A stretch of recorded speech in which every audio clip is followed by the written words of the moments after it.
Capítulo 1. 1842. Melita permaneció en la cubierta del barco mientras éste entró lentamente en la bahía. Sabía que la Martinica era una bella isla, pero lo que se presentó ante sus ojos superaba lo que había imaginado, pues en realidad era el lugar más bello que jamás había visto. El pueblo de Saint-Pierre había sido construido en forma de media luna entre una playa curva y una colina verde que resplandecía contrastando con el intenso azul del cielo. A la izquierda se alzaba la montaña conocida como Mount Pelée, que según Melita había escuchado quería decir montaña pelada debido a que su cima carecía de vegetación. El nombre era poco romántico, pero el resto era muy verde, con árboles que ella deseaba conocer tales como la caoba, el árbol de lule, plátano, mango y coco. Durante el viaje desde Inglaterra los oficiales del barco le habían contado historias sobre la hermosa Martinica y su extraño y misterioso bosque de lluvias. Ahora se encontraba fascinada con el pueblo de Saint-Pierre y mientras admiraba las casas blancas con techos rojos y las torres de lo que pensó debía ser la catedral, un oficial del barco le dijo: «Le llaman el París del Caribe. Es muy bello. Y también muy alegre», rió aquel y siguió su camino. El viaje había sido extraño y en algunos momentos atemorizante, pero Melita pensó que jamás olvidaría la amabilidad que habían mostrado hacia ella los oficiales del barco así como los demás pasajeros. Al principio se había sentido muy triste por haber tenido que abandonar Inglaterra, y temerosa del futuro no deseaba buscar compañía. Había permanecido en su cabina sintiéndose indefensa ante todo lo que le sucedía. Pero después, en la adaptación de su juventud, decidió que debía enfrentarse al futuro pues no valía la pena tratar de evitarlo. Experimentó un miedo muy diferente cuando una tormenta que casi hizo zozobrar el barco los azotó en medio del Atlántico. Había sido espantoso y Melita, como la mayoría de los pasajeros, pensó que su hora final había llegado. Pero gracias a la buena labor de los marinos lograron sobrevivir y cuando llegaron a los mares tropicales el color esmeralda del mar y el brillo del cielo borraron todo recuerdo de aquella experiencia. Sin embargo ahora Melita sintió miedo de nuevo, miedo de lo que iba a encontrar en la Martinica y sobre todo de sus jefes. Aquella sola palabra la hacía estremecerse. ¿Cómo sería trabajar para alguien? Tener que hacer lo que otros le ordenaran sin poder atreverse a contestar o negarse a obedecer. Por un momento le pareció que la luz del sol que envolvía al pueblo se había opacado y deseó poder huir de lo que le esperaba. ¿Pero a dónde podía huir? Sabía que no tenía a dónde. Casi no podía creer que su vida hubiera cambiado de manera tan drástica desde la primera semana de diciembre. Fue entonces cuando su madrastra le comunicó lo que tenía en mente. «Quiero hablar contigo», Melita le dijo, e instintivamente por el tono agrio de su voz Melita supo que le iba a decir algo desagradable. Tan pronto como su padre se había vuelto a casar supo que su vida junto a aquella extraña mujer no iba a ser fácil, pues entre ambas surgió de inmediato la antipatía.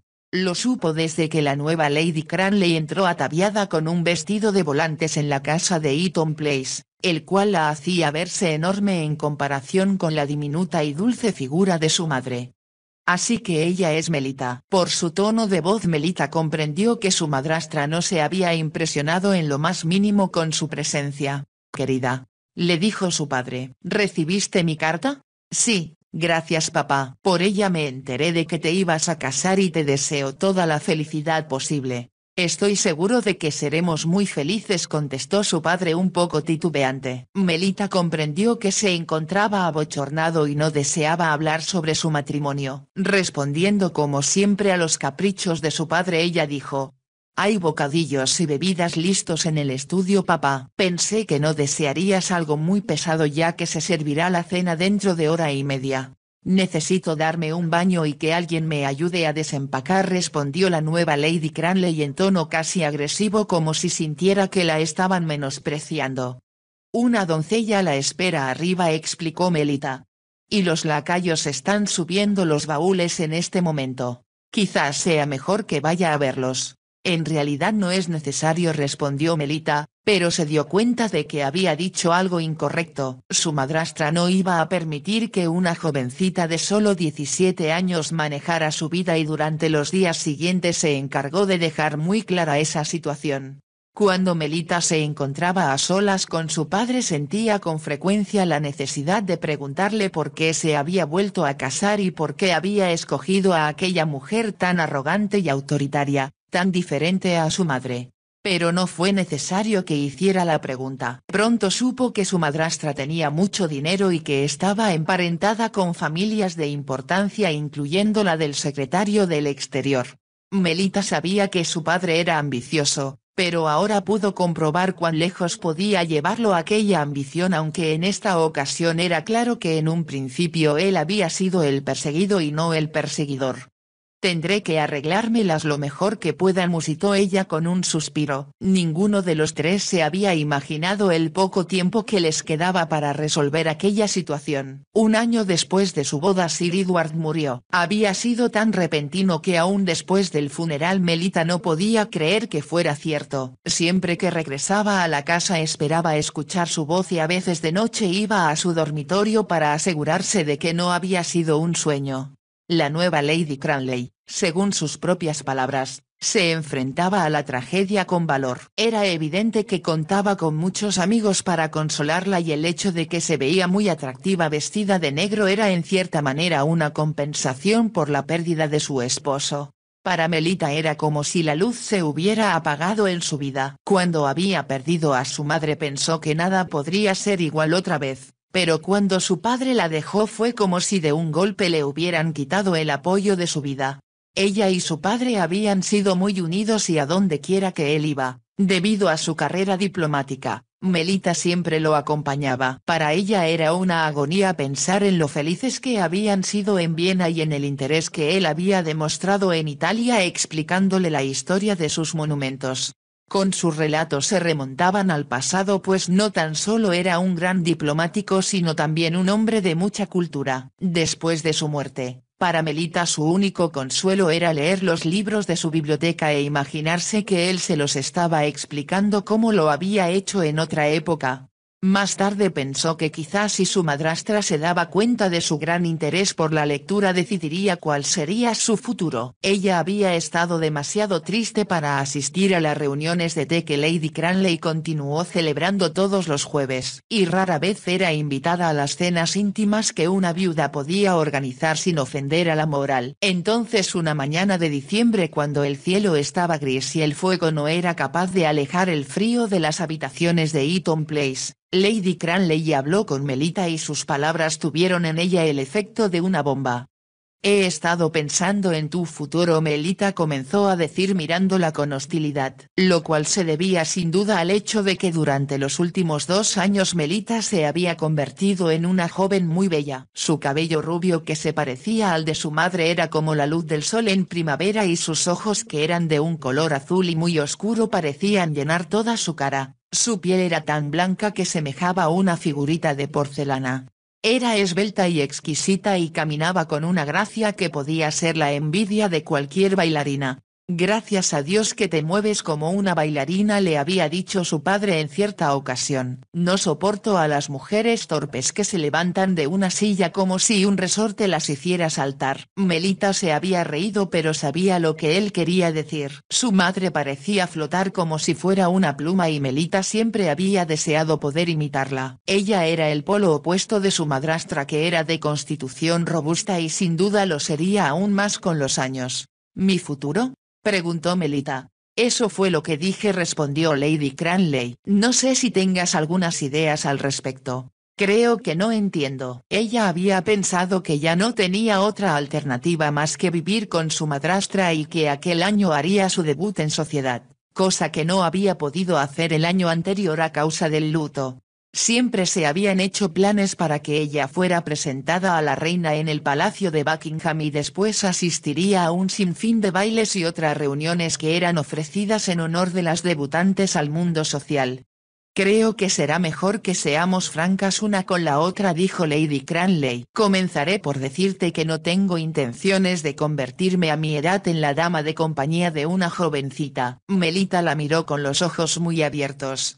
«No creo que haya otra persona que me pueda presentar en sociedad», repuso Melita después de un momento. «Papá siempre dijo que tenía muy pocos parientes y la familia de mamá vive en el norte». Creo que sería muy difícil para ti encontrar a alguien dispuesto a presentarte en sociedad sin dinero para hacerlo. ¿Sin dinero?, preguntó Melita. He estudiado a fondo los asuntos de tu padre y encontré que cuando se paguen todas las deudas, incluyendo la hipoteca sobre esta casa, ya no quedará nada para ti. Melita juntó las manos. Después de la muerte de su madre, al encargarse del manejo de Eaton Place, se había dado cuenta de que era demasiado costoso para ellos, pero su padre no había hecho caso. Cuando ella sugirió mudarse a una casa más pequeña, él la ignoró y siguieron viviendo con la esperanza de que algo sucediera para que volvieran a ser solventes.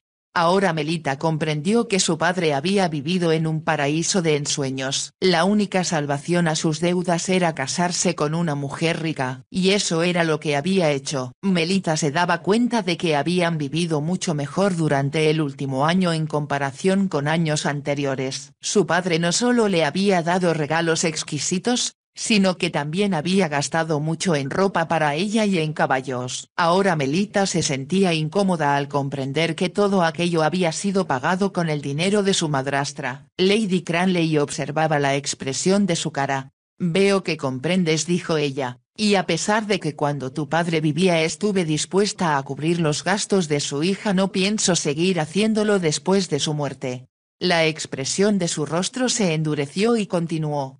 Lo que es más, te diré con sinceridad que no quiero que vivas en esta casa conmigo. ¿Entonces qué voy a hacer?, preguntó Melita indefensa. Eso es lo que voy a decirte, respondió Lady Cranley, y francamente Melita, no te queda otra alternativa que aceptar mi sugerencia. Melita esperó con aprensión. Tenía la sensación de que Lady Cranley se sentía incómoda por lo que iba a decirle. Cuando tu padre y yo estuvimos en París 3 meses antes de su muerte, dijo ella, conocimos allí a un hombre encantador, el conde de Besson. Él me dijo que tenía una hija pequeña a quien adora. Habló acerca de ella con tu padre, prosiguió diciendo, y ambos estuvieron de acuerdo con que lo más importante en la educación de una chica es aprender varios idiomas. Cuando nos despedimos él me dijo, cuando Rosemary sea un poco mayor, madame, le voy a suplicar que encuentre una institutriz inglesa para ella. Deseo que aprenda a hablar inglés tan bien como el francés. Lady Cranley hizo una pausa y después dijo.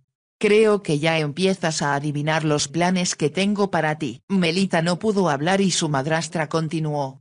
Hace unos meses le escribí al conde de Besson y le dije que había encontrado a quien me parecía sería una excelente institutriz para su hija. Apenas hace 2 días recibí una respuesta. Me pedía que mandara a la institutriz lo antes posible a Saint-Pierre en la Martinica. ¿Martinica? A Melita le costó trabajo pronunciar la palabra. ¿Quiere decir que debo ir allá sola a vivir con gente a la que no conozco? Por Dios, muchacha, en algún momento tienes que crecer. Pero está muy lejos, logró decir ella. Lady Cranley encogió los hombros. Eso me conviene a mí. No deseo que la gente diga que te he obligado a salir a ganarte la vida. Y habrá muchos quienes por celo sugerirán que yo debo cuidarte y buscarte un esposo adecuado. Pero yo soy demasiado joven para eso, Melita.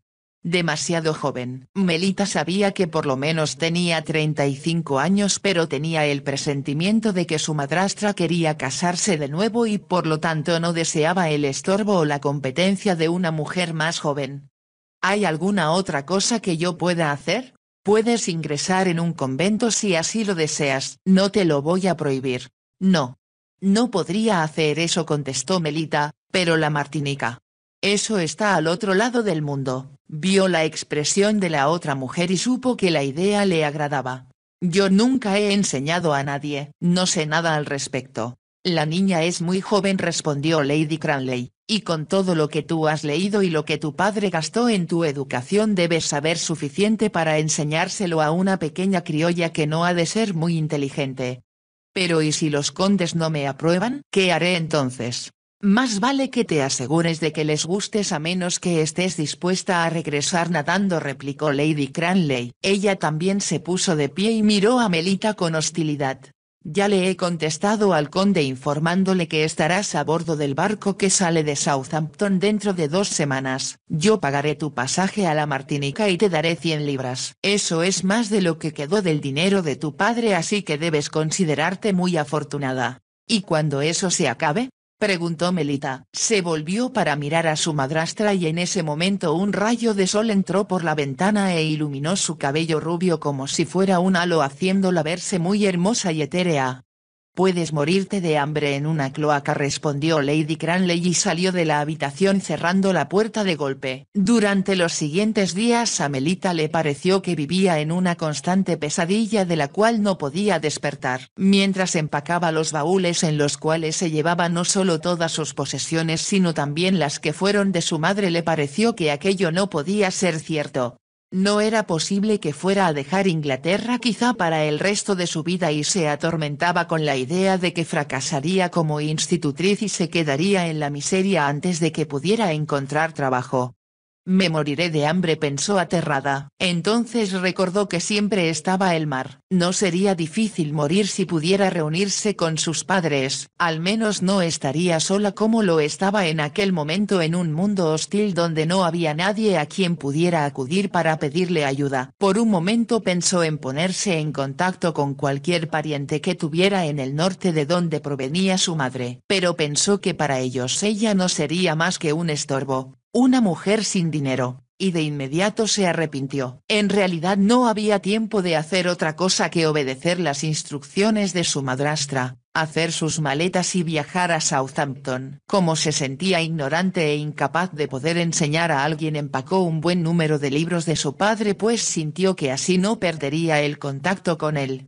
Al tocarlo sin embargo se sintió más sola que nunca y a sus ojos asomaron las lágrimas. Podía escuchar la voz grave de su padre recitándole alguna poesía. «Oh papá, papá», exclamó llorando, pero sabía que no le quedaba más remedio que obedecer las órdenes de su madrastra. Hasta el último momento tuvo la esperanza de que un milagro la salvara. Pero cuando al fin el barco salió de la bahía de Southampton las lágrimas no le permitieron echar una última mirada a la tierra en la cual había nacido. Y la verdad era que no había mucho que ver pues era un día gris. El cielo estaba nublado y el mar oscuro como el acero. En contraste las olas que rompían sobre la playa de la Martinica tenían el color de los ojos de Melita y el cielo era de un azul transparente, diferente a cualquier color que ella hubiera visto antes. Cuando el barco se acercó a los muelles ella vio un gran número de pequeñas embarcaciones dentro de la bahía así como algunos barcos grandes. Todos llevaban banderas y pabellones en sus mástiles confiriéndole a la bahía un ambiente festivo. «El París del Caribe», se dijo Melita, pero enseguida pensó que aquel pueblo no le debía importar mucho. Había leído la carta que el conde le escribiera a Lady Cranley y sabía que la casa en la que viviría estaba lejos de Saint-Pierre. «Yo mismo iré a buscar a la dama que nos envía», había escrito el conde con caligrafía elegante, «y le aseguro madame que haremos todo cuanto esté de nuestra parte para que se sienta como en su casa». En su casa, pensó Melita. ¿Cómo iba a sentirse en casa entre extraños y en una tierra desconocida? Pero aunque la Martinica fuera extraña era muy bella. Antes de salir de Londres había encontrado tiempo para ir a la biblioteca a buscar libros sobre la Martinica. El bibliotecario había buscado afanosamente pero no pudo encontrar nada sobre el particular. Solo encontraron algunos párrafos en una enciclopedia y un mapa que no parecía ser muy fiel. Sin embargo aquello le dio a Melita una idea un poco más clara sobre la isla de la que había tenido antes. En el mapa encontró Saint-Pierre y al norte una montaña llamada Mont Pelé. Al sur se encontraba la población llamada Fort de France. La historia de la isla en breve era que había sido descubierta por Colón en 1502. Estaba habitada por los indios caribes, los que resultaron ser poco amistosos por lo cual no permaneció allí. No fue sino hasta mucho más tarde cuando la Martinica fue colonizada por los franceses. Aunque en varias ocasiones fue dominada por otras naciones incluyendo Inglaterra. Finalmente Francia la recuperó y permaneció siendo francesa. Melita había visitado París con su padre aunque este jamás tuvo un cargo diplomático en Francia y ahora Melita se lamentaba no haber aprendido más sobre los franceses. Le había parecido gente encantadora y cortés, sin embargo cuando visitó París era muy pequeña y solo conoció funcionarios del cuerpo diplomático. ¿Qué sabía ella acerca de la gente común? Tenía la impresión de que eran muy diferentes a los ingleses. Después de todo, los dos países habían sido enemigos y hasta habían llegado a estar en guerra. ¿Y si no les agradó por ser inglesa?, se preguntó Melita preocupada. Y cuando el barco se acercó cada vez más al muelle, se puso tan nerviosa como nunca lo había estado antes. Bajó a su cabina y se puso una capa de seda que le habían hecho en Londres según la última moda. Estaba determinada a no tener el aspecto de una institutriz apagada y miserable, dependiente totalmente de los caprichos de sus jefes. Así que había vendido un pequeño anillo de brillantes que perteneciera a su madre utilizando ese dinero en ropa. Cuando su madrastra se dio cuenta de lo que había hecho, le dijo: «Si quieres dilapidar lo poco que tienes en comprar adornos personales, hazlo. No voy a detenerte. Pero no me pidas más dinero porque no te lo voy a dar». Melita no respondió, pero pensó que preferiría morirse a pedirle algo a su madrastra. Durante el último año toda su ropa había sido negra y la que había usado antes resultaba demasiado juvenil o no era adecuada para una institutriz. Sabía que el clima en la Martinica era muy caliente, por lo que compró muchos metros de muselina y espumilla para confeccionarse vestidos durante el largo viaje. Su madre había sido una excelente costurera y le había enseñado ese arte. «Toda mujer debe saber cómo usar una aguja», le había dicho en cierta ocasión. «Además encontrarás que es muy útil confeccionar tus propios vestidos».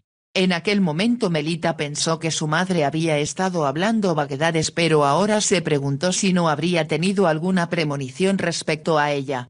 La capa de seda había costado muy cara y el sombrero que le enmarcaba el rostro no solo se veía costoso, sino que le quedaba muy bien. Llevaba una cinta azul atada debajo del mentón y cuando subió a cubierta llevando una bolsa de piel que contenía sus joyas y su dinero, supo que aunque se sentía muy joven y asustada, se veía como una dama del gran mundo. El muelle estaba atestado de gente y Melita se acercó a la barandilla del barco para buscar a su futuro jefe. Le había pedido a su madrastra que le diera una descripción del conde, pero esta había sido bastante vaga. Un hombre bien parecido, había respondido con aspereza. «No puedo decirte nada más acerca de él. Para mí todos los franceses se ven iguales». «¿Tiene otros hijos además de la niña a la que voy a enseñar?». «No tengo la menor idea. En aquel tiempo no me interesó mucho el conde. Fue solo después de la muerte de tu padre cuando pensé que podía resultar útil y ya ves que así fue». «Ni siquiera sé si es joven o de mediana edad», pensó Melita. Sin embargo se reconfortó pensando que sin duda él la encontraría. Cuando la pasarela fue colocada, gran cantidad de personas subieron al barco. La tripulación trató de evitarlo, pero al fin se dio por vencida. Un camarero trajo el equipaje de Melita y lo colocó junto a ella. «Creo que eso es todo, señorita». «Sí, así es», respondió ella, «y gracias por haberme atendido tan bien». Le entregó 2 guineas, pues pensaba que era lo menos que podía hacer después de un viaje tan largo, y él le dio las gracias efusivamente. «Espero que disfrute de sus vacaciones, señorita», le dijo mientras guardaba las monedas. «¿Vacaciones?», pensó Melita con amargura. «Es una condena a cadena perpetua». Permaneció un rato alejada de la pasarela hasta que la gente dejó de subir y los pasajeros comenzaron a bajar. Melita miró con ansiedad a un francés gordo de voz chillona que hablaba con un marinero. Aquel tenía un ridículo bigote punteado y parecía un globo inflado, y ella rezó con fervor porque aquel no fuera su futuro amo. Pero aliviada se dio cuenta de que había ido exclusivamente a recoger un enorme paquete que se llevó consigo pocos minutos después, sudando copiosamente. A pesar de que el aire era caliente y húmedo, no lo sentía desagradable. La brisa fresca que llegaba del mar hacía que las palmeras se mecieran con suavidad. Además había muchos otros árboles en flor que a ella le parecieron muy hermosos, pero le era difícil concentrarse en lo que estaba ocurriendo en tierra mientras esperaba angustiada la llegada de quien venía a encontrarla. «¿Y si hubo algún error?», pensó ella, «¿y él no ha venido a buscarme?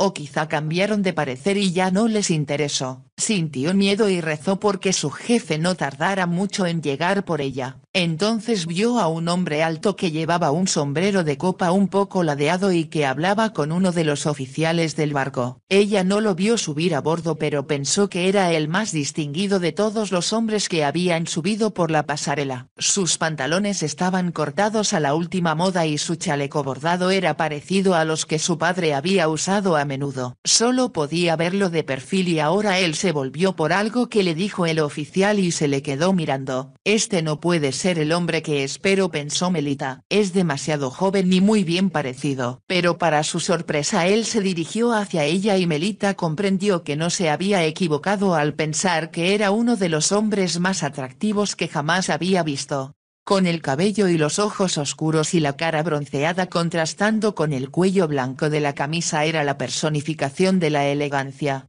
Pero cuando él llegó a su lado se dio cuenta de que si ella lo miraba sorprendida él a su vez la miraba atónito. Discúlpeme mademoiselle, dijo quitándose el sombrero, pero me indican que su nombre es Cranley. Así es, asintió Melita. ¿Y usted? Soy el conde de Besson. Melita hizo una reverencia, no obstante el conde seguía mirándola. ¿Es usted en realidad la señorita Cranley a quien estoy esperando? ¿La dama que viene a la Martinica como institutriz de mi hija? Yo soy Melita Cranley Monsieur, y mi madrastra le escribió a usted acerca de mí. En el nombre de Dios. La exclamación pareció arrancada de los labios de él, pero enseguida dijo con tono muy diferente. Discúlpeme, pero no puedo creer que usted sea tan joven. Yo esperaba a alguien de mediana edad. Mi madrastra. Lady Cranley. ¿No se lo dijo? Ella me dijo que podía facilitarme una institutriz muy competente para mi niña. Una persona inteligente, con experiencia y a quien podía recomendar ampliamente. Pero no me dijo que usted era la hija de su esposo. Melita apretó los labios. Sabían muy bien lo que había ocurrido. En su deseo por deshacerse de su hijastra Lady Cranley había, con toda deliberación, omitido mencionar quién era ella y que aún no cumplía los 19 años. Siento mucho que usted se sienta desilusionado, contestó Melita sintiéndose incómoda. El conde la miró a los ojos y estos brillaron. No estoy desilusionado, respondió. Estoy sorprendido y quizá deba añadir. Encantado. Vamos, déjeme llevarla a tierra. Más tarde podremos discutir las cosas con calma. Sí, claro, asintió Melita. Ella miró distraída su equipaje pero el conde hizo sonar los dedos y apareció un cargador como por arte de magia. El conde tomó el estuche de piel que llevaba consigo y precedido por ella se dirigió hacia la pasarela. Al llegar junto a esta vio a uno de los oficiales del barco que había sido muy amable con ella durante todo el viaje. Hasta luego, señor Jarvis, dijo. Quisiera darle las gracias por un viaje tan agradable y por favor haga extensivo mi agradecimiento al capitán. Así lo haré, señorita Cranley, y le deseo toda la felicidad en esta bella isla. Gracias, respondió Melita. Bajó por la pasarela y al llegar al muelle se volvió para mirar al conde que venía detrás de ella. ¿Tiene más equipaje?, preguntó. Me temo que mucho más, respondió Melita. El cargador lo traerá, dijo él. Le dio instrucciones al hombre y esperaron en el muelle mientras los baúles de Melita, 5 muy grandes, eran sacados de las bodegas. Espero que no sea demasiado para su carruaje, señaló ella. He traído un carruaje bastante grande, respondió el conde, y sugiero que como ya son las 12 del día enviemos el equipaje a Besson mientras usted y yo comemos algo antes de regresar en mi calesa. Eso es, si no le importa un carruaje abierto. Me encantaría, respondió Melita. Me gustaría ver la campiña. Se ve muy hermosa. Los ojos del conde la miraban con atención y en ellos apareció una expresión que hizo que Melita se sintiera un poco abochornada. Tuvo la sensación de que él quería decirle que ella también era muy hermosa, pero se dijo que lo que pasaba era que él aún estaba sorprendido por su juventud. El carruaje era fuerte y estaba tirado por 2 caballos. Había 2 lacayos en el pescante y sobraba espacio para todo su equipaje. El conde supervisó que todo fuera acomodado dentro y entonces llevó a Melita hasta donde se encontraba su calesa. Esta era muy moderna. igual que las que había visto en París. El conde ayudó a Melita a subir y tomó las riendas mientras el lacayo se subía al asiento de atrás. Melita observó que éste llevaba una librea bordada y un sombrero parecidos a los que usaban sus propios sirvientes en Inglaterra. Avanzaron por las calles y ahora Melita pudo ver bien el edificio con torres que había divisado desde el barco y que tal como lo había imaginado era la catedral. El ayuntamiento también le pareció muy impresionante con un gran reloj sobre la puerta principal. Los techos de las casas eran de tejas rojas y las ventanas no tenían cristales como era costumbre en los climas tropicales. Muchas de las calles eran angostas, en cambio la que corría paralela al mar era ancha y bordeada de árboles. Había flores por doquier. ¿Qué le parece?, preguntó el conde después de haber avanzado un rato en silencio. Es muy bello, mucho más bello de lo que me había imaginado, respondió Melita. ¿Viene usted de Londres? Sí. ¿Y de verdad cree que se compara favorablemente con esa ciudad tan imponente? Yo la estaba comparando con París, respondió Melita. Me dicen que la llaman el París del Caribe. Es una buena imitación. Pero una imitación al fin y al cabo, observó el conde. ¿Preferiría estar en París?, preguntó Melita. Algunas veces, respondió él con una sonrisa. Si bien en otras ocasiones me siento muy satisfecho con el sol y la alegría de la Martinica. ¿Ha vivido aquí durante mucho tiempo? Mi padre vino a vivir a la Martinica antes que yo naciera, respondió el conde, pero a menudo visito París. Fue allí donde me eduqué. Melita iba a hacerle otras preguntas pero se abstuvo porque comprendió que no era ella sino él quien debería estarlas haciendo. En ese momento se detuvo la calesa frente a un restaurante junto al mar. La fachada era típicamente francesa con persianas de colores y al entrar Melita descubrió que las mesas estaban colocadas en un patio alrededor de una fuente. ¡Qué bonito!, exclamó sorprendida. Le prometo que la comida es tan buena como se ve, dijo el conde sonriendo. El dueño se les acercó. Buenos días, señor conde. Su mesa de costumbre está lista para usted, dijo este. Buenos días, madame. Mi huéspeda, la señorita Cranley, acaba de llegar de Inglaterra, explicó el conde, y este es el primer lugar que visita. No quisiera que saliera desilusionada. Oh no, señor conde, eso es imposible. Mademoiselle probará los mejores platillos que jamás haya comido. Fueron conducidos a una mesa en una alcoba. Las paredes estaban cubiertas con un mural muy bien pintado y las bugambilias le daban el toque de color. Cuando salí de Inglaterra hacía frío y las nieblas de noviembre estaban muy espesas, dijo Melita. El conde sonrió. Había puesto su sombrero sobre una silla vacía colocando el estuche de Melita junto a este. ¿Qué trae usted aquí?, preguntó él. ¿Las joyas de la corona? No, solo las mías, monsieur, respondió Melita, y son muy pequeñas e insignificantes. El estuche es muy impresionante. Era de mi madre. ¿Ella era bella como usted? Melita se ruborizó. Me es imposible responder a su pregunta. Debe contarme todo acerca de usted, dijo el conde. Aún estoy sorprendido por su presencia. ¿De verdad fui muy tonto al imaginar que sería usted muy diferente? ¿O su madrastra no me lo hizo creer a propósito? Melita se sorprendió de que él fuera tan perceptivo. Mi madrastra deseaba deshacerse de mí, declaró ella con voz baja. Eso puedo entenderlo, respondió el conde. De nuevo ella se sorprendió de que él pudiera comprender la situación en tan poco tiempo y sin explicaciones. Así que la mandó al otro lado del mundo, comentó él. Yo siempre he pensado que la Martinica está favorecida por los dioses. ¿Hay dioses en la Martinica?, preguntó Melita, ansiosa de poder cambiar el tema. Pensé que solo existía el vudú que vino con los esclavos de África. También tenemos eso, respondió el conde, mas me gusta pensar que los dioses que vivían en el Olimpo también viven en nuestras montañas. Estas son puntiagudas y cuando las nubes están bajas parecen misteriosas y excitantes.